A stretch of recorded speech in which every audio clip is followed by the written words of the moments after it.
Na-sweep ng Abra Weavers mga idol ang Pangasinan Heatwaves, kaya nakuha na nila ang kanilang first ever FPBL Northern Division Champion. Pinangunahan pa rin ni Dave Ildefonso mga idol ang Abra Weavers at umiscore siya ng solid double-double performance. Kaya tara mga idol, ating panoorin ang kanilang in-game highlights. Pero bago dyan mga idol, paki-like naman, share at subscribe sa ating channel. Napakarami nakita nating floaters, elbow jumpers, galing kay Raven Gonzalez, kay Patino. As Marvin Taiwan continues to break down solo from anyone, he just kept on attacking downhill. Mike Ayon Nayon, kasama si Raven Gonzalez, Dave Ildefonso, Jeo Chu, and Marvin Taiwan. Ildefonso, the baseline jumper. In the third, Ildefonso has electrified this crowd in Rosales. Let's go courtside to Mika Bisamis. Dave Ildefonso talked about how his numbers were shaken in the series, felt his shooting took a dip in form a bit. Like I mentioned earlier, one guy responsible for this is obviously Mike BG, who's had years of experience going against guys like Jason Castro, Stanley Pringle, Paul Lee, Terence Romeo. Not to dim Dave's light, but he was just really everywhere. He put all the experience. How are you? 76-53. It's always good to have Kuya Mark also join us in the games from time to time. Oh, naman. Oh man. Marvin Taiwan, this time from the right corner pocket. 26-point advantage for Abra. And just the way they methodically broke down itong Pangasinan Heatwaves, Coach Mike. Although Good move right there. Pero yun nga, yung pagkaka-pick up ni he's shooting 63% for a big man, and that is very impressive. The only time he never made a basket was, I think, game number 3 of that Caloocan game. But other than that, he's just been too good from the perimeter. the lob, Taiwan setting it up beautifully. Patungo kay Jim. That game against Caloocan na talagang pinipisikal siya, no? He was really, at it and trying to compete against the veteran and physical big men of Caloocan. Ildefonso lines it up off to the left. Offensive rebound by Raven Gonzalez. One more. Dave, intis pa din. Gonzalez with a throwdown.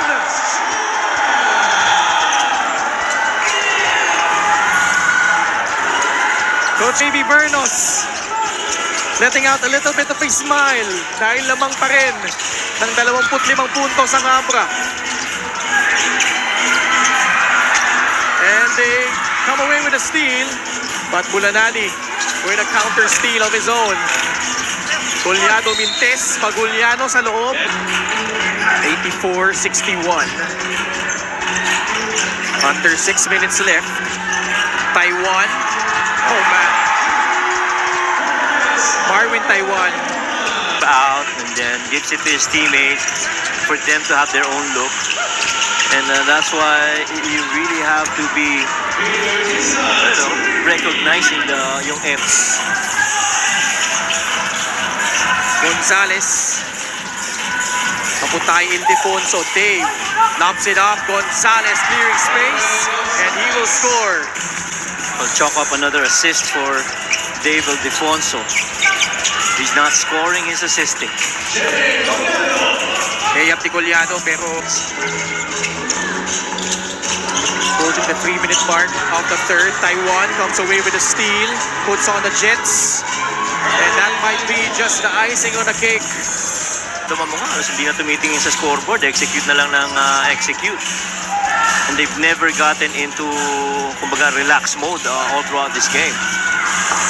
Wilkin Lee hits a free. There were Pasay Voyagers way back in March. They have not lost since. Wilkin Lee with his second free. And now, and I think the underrated aspect, Coach Mike, of how Abra did it is that ang daming bagong players din that became part of the equation, and yet you never felt like the chemistry cut off. Yes. Yun ang impressive actually. Karamihan mga batang mga players ang hawak nila. They almost look like a collegiate team. But then when guys like, Mike Ion and Jason Brickman started joining in, talagang mas lalo nag-iba. Jolo Mendoza even coming in. Talaga nakita mo yung malaking difference at naging development at progress nitong Having a lot of talented players at his disposal.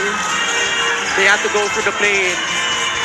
Then the stocks that the odds rather were really stacked against them for the entire postseason, and yet they made it all the way here to the North Division Finals.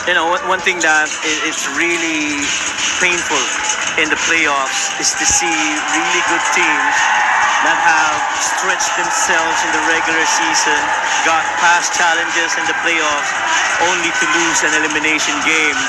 And the Heat Waves, they get their flowers, they've done well, and I'm sure they're gonna build moving forward with this for the Weavers. Getting past Ilagan, Isabela in the first round, and then holding off the Caloocan, Batang Kangkalu, and here, conquering the Pangasinan Heat Waves. And, well, Commissioner Kenneth Duremnes has the trophy to award our brand new Kings of the North.